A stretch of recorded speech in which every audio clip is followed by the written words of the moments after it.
Hi, everyone. Welcome to your Masters of the Universe story tape.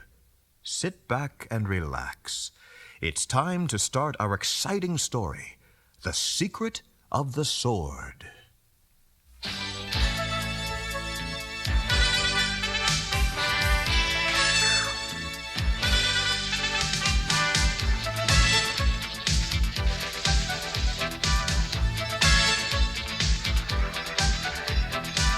Somewhere out there someone needs me. I don't know how or where, but believe me, I'll walk the universe to find her, for better or for worse beside her, for the honor of love, by the power above. I have the power, I have the power. A stranger walked into my world, and when he talked I really heard. He spoke of things like love and peace. The joy it brings will never cease. For the honor of love, by the power above. I have the power, I have the power. The truth of love will always guide us. The strength of love will be inside us. Forevermore we'll be together. Our hearts will soar one to the other. For the honor of love, by the power above. We have the power. We have the power. So can you.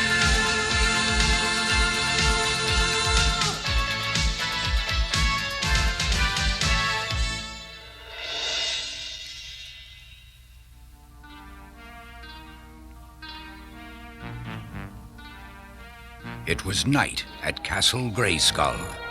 Everyone was sleeping soundly except the sorceress. She was having a terrible dream. In the dream, she heard a voice cry out, You may have defeated us, but you'll never see this child again.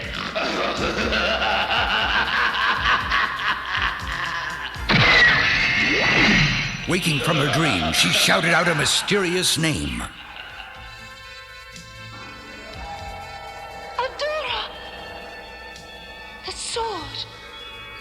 Before the sorceress's eyes, hovering in midair, was a glowing sword that looked exactly like He-Man's sword of power, except for a shining jewel in the handle. As the sorceress stared in amazement, the magical sword began to float away. She jumped out of bed and followed it until it stopped before a door of mystery. The door creaked open, revealing a glowing gate. Suddenly, the sword lost its glow and fell to the floor. The sorceress picked it up with wonder. Can it be? After so long. Later, Prince Adam received a mental message from the sorceress, summoning him to Castle Grayskull. When Adam and his tiger Cringer arrived, the sorceress showed the prince the glowing gate. Prince Adam was puzzled. Well, if it's a gate, where does it go to? That I cannot say. This door has never opened before. And you want me to pass through it and find someone in the world it leads to? This sword shall lead you to the one you seek. Why, except for this jewel, this sword looks exactly like mine. And like yours, it is meant for someone with a very special destiny. But how? Adam, please, ask no questions. Until you find this one, I can say nothing. The very fate of the universe may depend on your success. The prince turned to his tiger and asked, Well, ready for an adventure, Cringe? An adventure? I haven't even had lunch yet. Enter the gate now, Prince Adam, and good luck to you.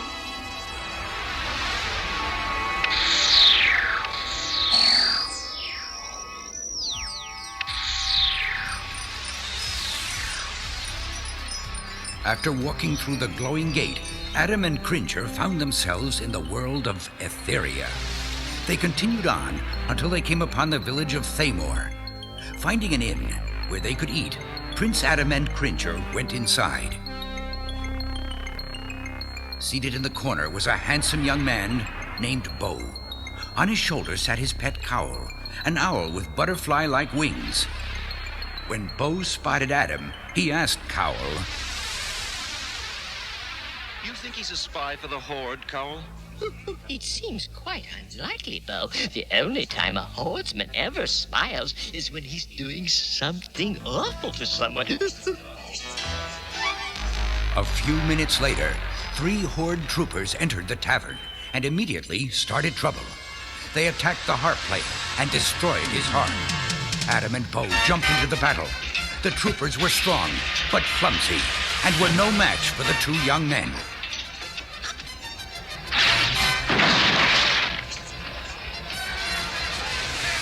After the fight was over, Adam and Bo shook hands and introduced themselves. My name's Adam. Mine's Bo. Good to meet you, Adam. I don't mean to be an alarmist, Bo, but when the Horde finds out about this, they're sure to send a force squad after us. Ugh. You're right. You better come with us, Adam. They'll be after you, too. Where are we going? Whispering Woods, of course. From now on, my friend, you are part of the Great Rebellion. Meanwhile, in another part of Etheria, in the Fright Zone, the cruel leader of the Horde, the Evil Horde, was listening to his advisor, Shadow Weaver, a wicked woman with mysterious powers.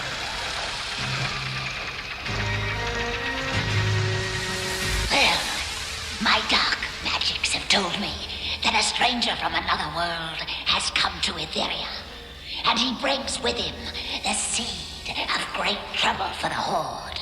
Where is this stranger? He was in the kingdom of Bright Moon, but my spells can no longer find him. Send Force Captain Adora to me at once. I have a plan which will bring this stranger into the open, and then we will teach him it's not nice to cause trouble for the Evil Horde.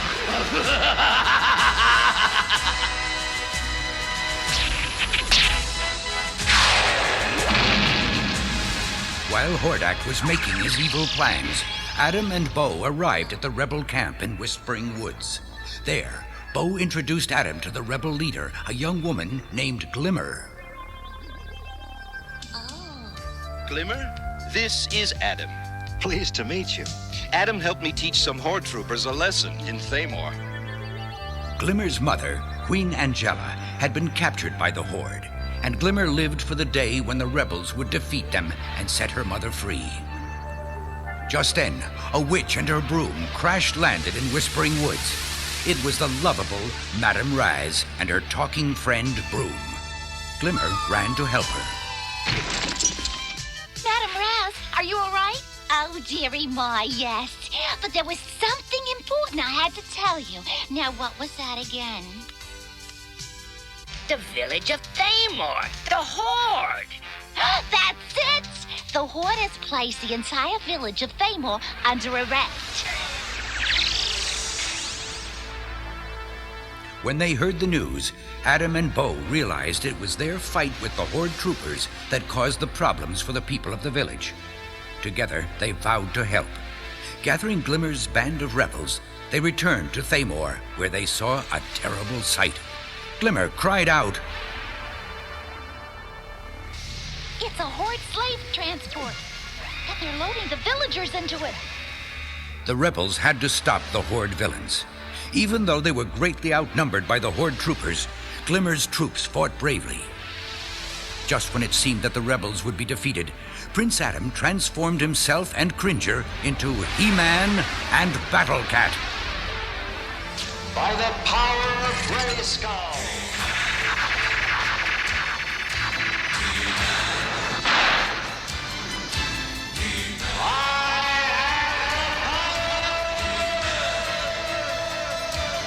Soon, the battle narrowed down to just 2 fighters, He-Man and Force Captain Adora. When He-Man pointed the sword of protection at Adora, it began to glow. Adora's face appeared in the jewel. He-Man was amazed.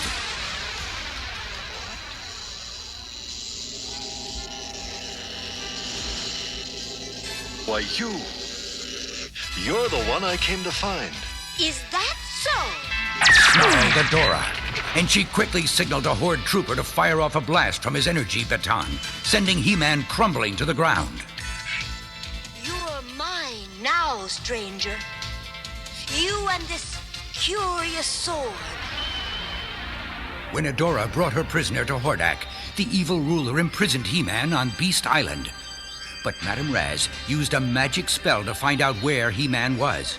Then she used her powers again to make a magic flying boat and flew Bo and the rebels to Beast Island.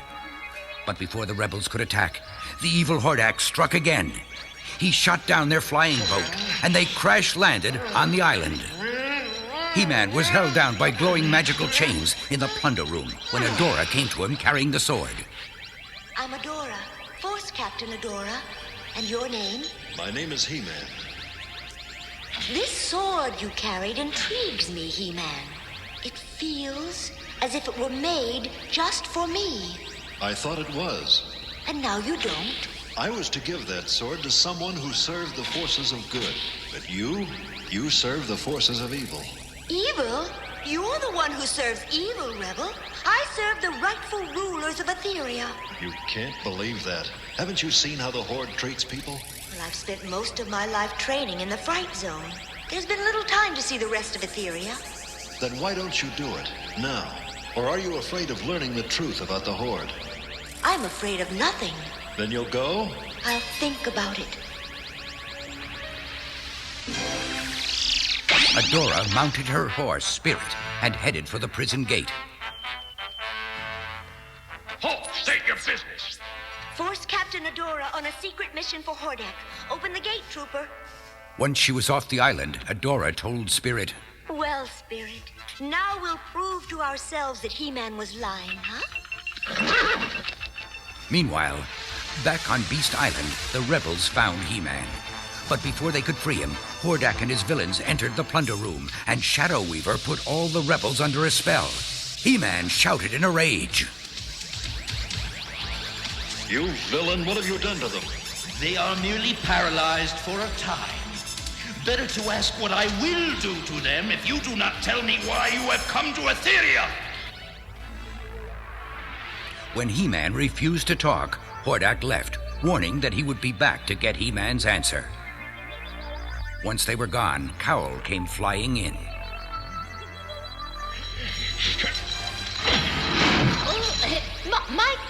Might I be of some assistance? Can you get me loose? Using his amazing intelligence, Cowl found the right buttons on Hordak's control board. One push, and He-Man's chains fell away. You've done it! Now let's go find our friends. I've had enough of this place. Oh, I find it rather unpleasant myself. He-Man burst into his rebel friend's cell and freed them. Once he got them safely off the island, he destroyed the prison forever.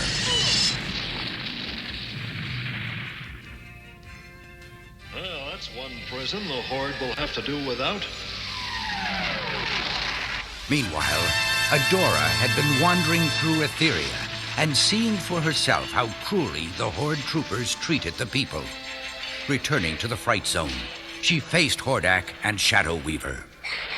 Hordak demanded, Adora, where have you been? I've been seeing for myself how we rule Etheria. What have you discovered? You lied to me, both of you. The Horde is evil, cruel, unjust. The people hate us, and with good cause. Let me help you, child. Shadow Weaver moved towards Adora. Stay away! Surely you would not harm me, Adora. Am I not like a mother to you?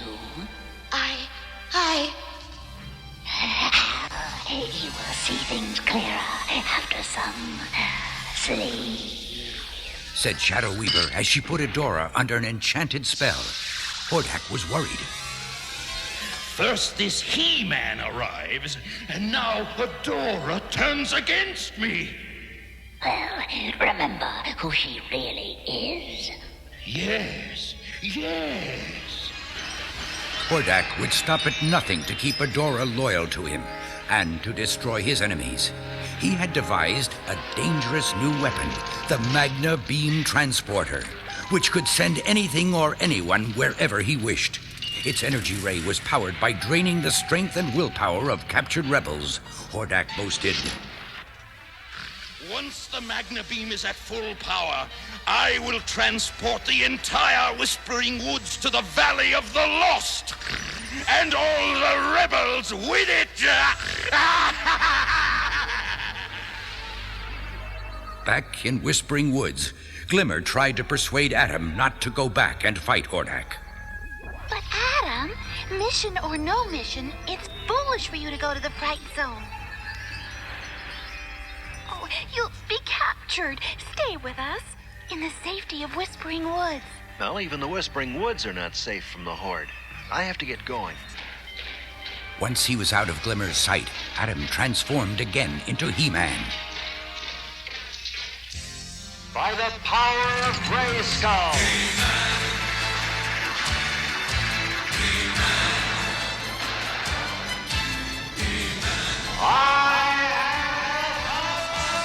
He-Man then captured a Horde trooper and disguised himself in the trooper's clothes. But Shadow Weaver's cunning magic saw through his disguise, and she advised Hordak. If we capture him, he will supply the Magna Beam with all the energy it needs. And with the Magna Beam charged, I'll send the rebels to a place where they'll never bother me again. Still under Shadow Weaver's spell, Adora captured He-Man and brought him to Hordak. Guards, take this rebel to the plunder room and put him in the Magna Beam charger. His energy should be all I need to charge the Magna Beam to full capacity. The charger? No, please, you can't. Do you have an objection, Force Captain? Seeing Adora getting stronger, Shadow Weaver cast another spell. Adora grew weak again. No objections, my liege. To the plunder room with the rebels.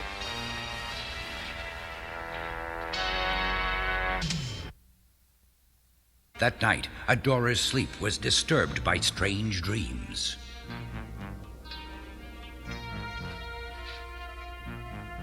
No. It's evil. No. And a message from the sorceress.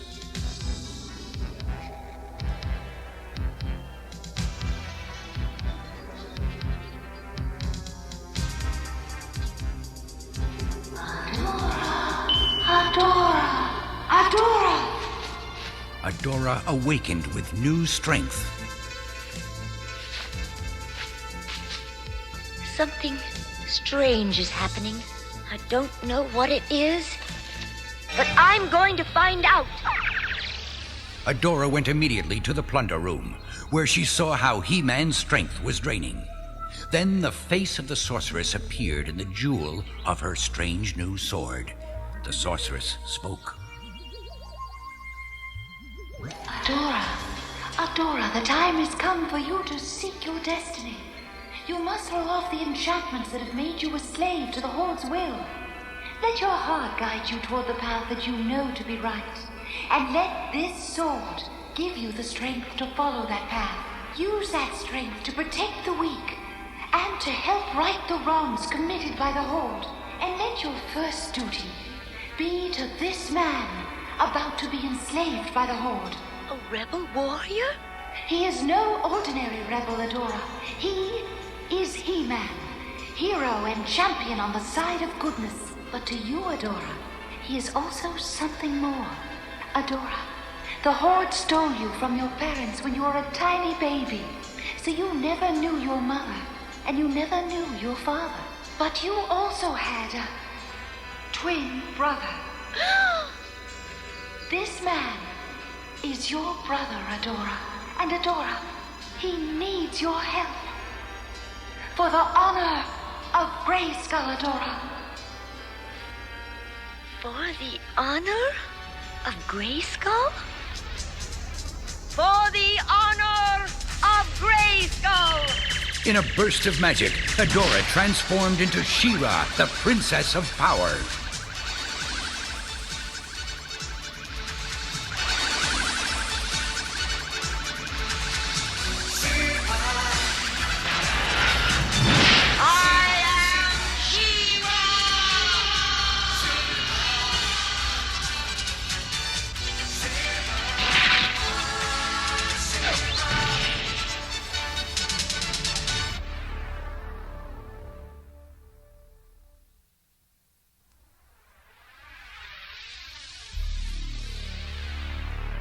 Hordak had imprisoned He-Man in the plunder room to drain his strength and charge his evil Magna Beam.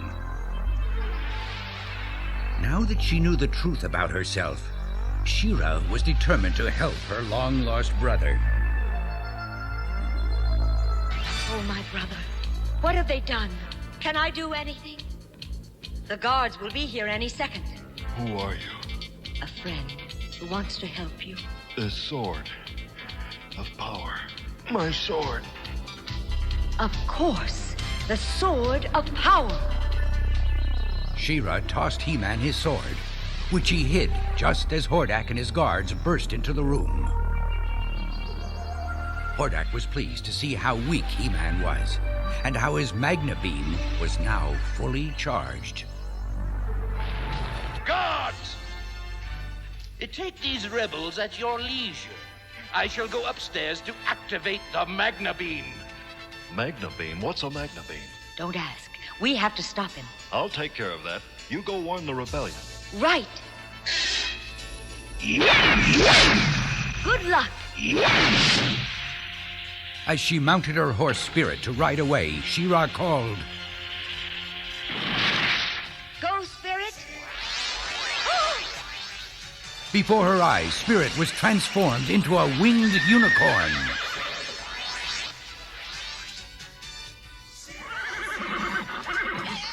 I am Swiftwind now, dear friend, he said as they flew off.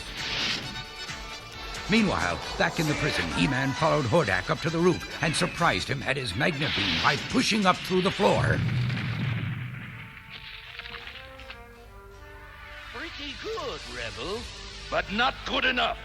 I'm activating the Magna Beam. This will take care of Whispering Woods. Oh, no. Hordak has turned on the Magna Beam. I've got to do something. Wait! That big rock just might do it. Down, Swiftwind! Using her amazing powers, She-Ra tossed a boulder high into the air to intercept the Magna Beam. The boulder exploded with a fury. Hordak screamed, No! My Magna Beam wasted on a rock. Well, I still have enough power for a second shot. Sorry, said He-Man, as he punched the Magna Beam projector and split it wide open. The energy trapped inside it was released, and in moments the prisoners grew strong again. What happened? Where are we? Huh? I don't know what happened, but my energy is returning, and I know exactly where we're going. Back to the rebellion, men!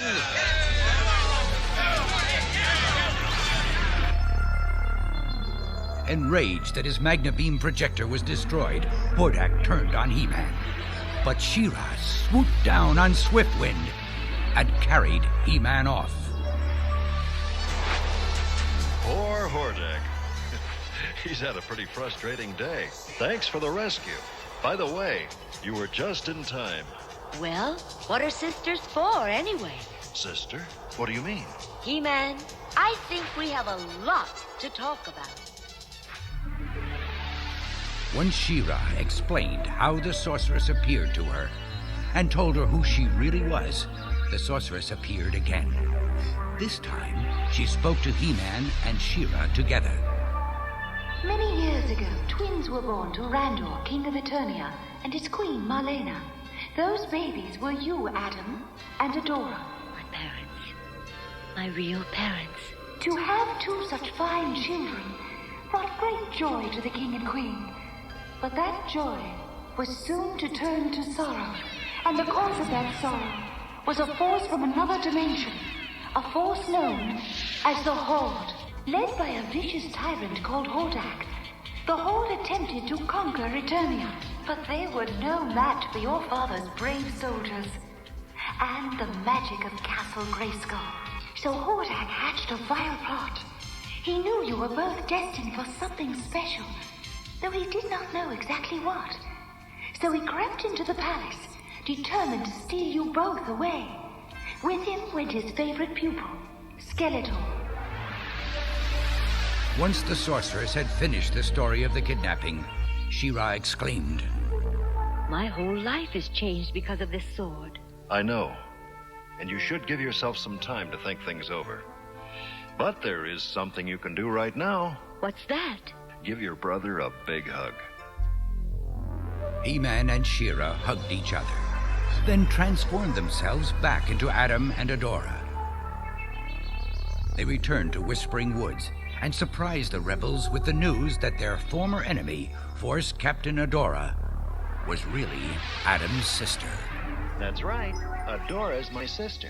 She was only serving the Horde because of one of Shadow Weaver's evil spells. But I've broken it, and from now on, I'm with the rebellion. He-Man and She-Ra then decided that their first mission was to rescue Queen Angela, the mother of the rebel leader Glimmer. The Queen was being held prisoner by the Harpies, evil witches from the Fright Zone.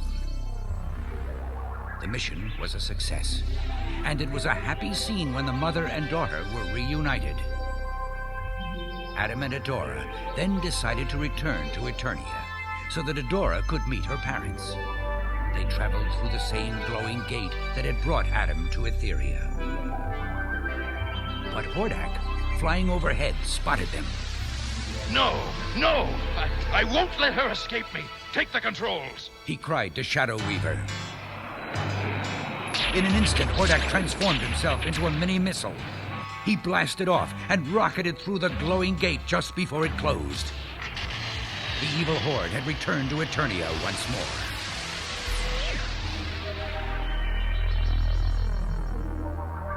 Tears of joy streaked down the faces of King Randor and Queen Marlena when they saw their long-lost daughter. Look at you. How lovely you are. Oh, Mother, I'm so glad Adam brought me here. Son, I want you to know that today you've made me the happiest man on all Eternia. The royal family of Eternia is whole once more. And by the ancients I swear that nothing shall ever separate us again. Meanwhile, in another part of Eternia, Hordak and his former pupil Skeletor put aside their old rivalries and teamed up again. You know, Skeletor, your evil is almost a match for my own. Together we'll make life miserable for those Eternian fools. Why, it'll be just like the old days. Yes, just like the old days.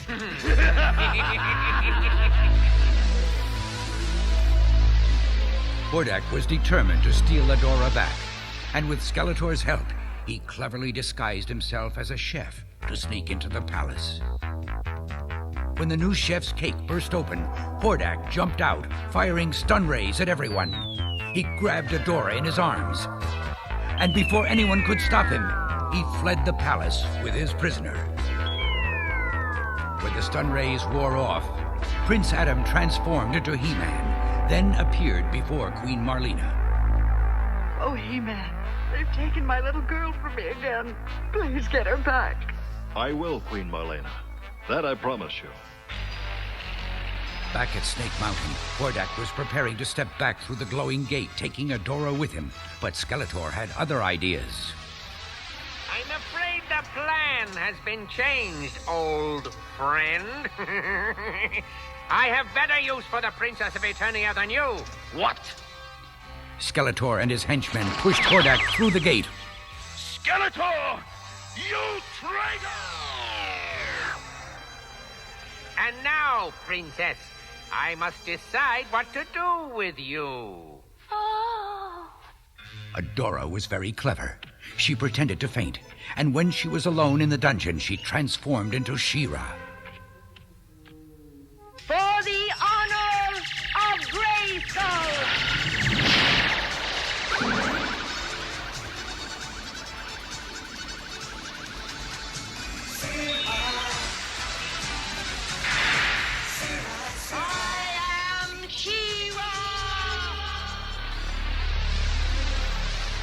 It didn't take the Princess of Power long to overpower Skeletor and his evil friends and return to the palace as Adora. Although she wanted to be with her mother and father more than anything, Adora knew she could not stay in Eternia forever. Please try to understand. I love you all, but Etheria is my world. I can't just leave it in the hands of the Horde. So Adora bid goodbye to her family, promising to return one day. As Adora lifted Spirit's reins, the sorceress reminded her, Remember, Adora, whenever you wish to return, just hold up the sword and call my name. I will. Come on, Spirit. But Prince Adam could not let his sister return to Etheria and fight the Horde alone. So he followed her through the gate, explaining, Well, I thought I might give you a hand in getting the rebellion off to a big start. Yeah, I hope you don't mind. Looking skyward, Adam and Adora saw an awful sight. Horde flyers zooming in the direction of Whispering Woods. In the blinking of an eye, they shouted, By the power of Grayskull! For the honor of Grayskull!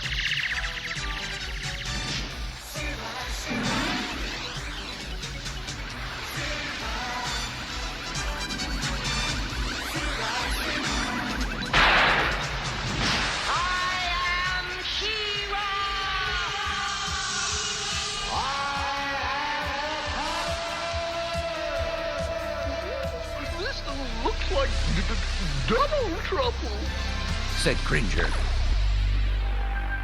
With the super strength and powers of She-Ra and He-Man, the rebels won a great victory over Hordak and the Evil Horde. When the rebels stormed Castle Bright Moon and cornered Hordak, the evil leader was furious. No, it's not true. The Horde cannot be beaten like this. That's where you're mistaken, Jarhead. You! It's all over, Hordak. Bright Moon is free, and soon we'll free the other kingdoms as well. One battle does not win a war, She-Ra. And before anyone could stop him, Hordak transformed himself into a mini-missile and blasted off. Hordak, wait for me, cried Shadow Weaver. And She-Ra announced, They'll be back, and I'll be waiting. As He-Man and She-Ra stood watching the victorious rebels at the palace, She-Ra exclaimed, Listen to them cheer. It's good to hear them so happy. How about you? Aren't you happy? Yes and no. You are not returning to Eternia with me, are you? I can't. Hordak was right. One battle doesn't win a war. And it's a war Etheria's fighting. I'm needed here, He-Man. At least for now. Tell Mother and Father I love them. I will. Ready to go home, Battle Cat? Sure, He-Man. Say goodbye to all my friends here, will you? And if you should ever need my help, I'll call. And if you ever... I'll know just who to ask for. Up, Swift Wind!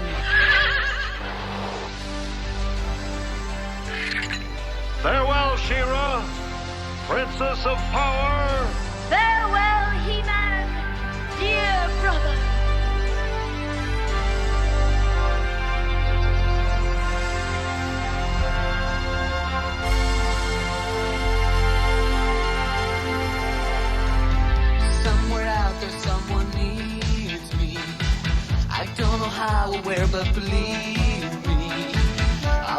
universe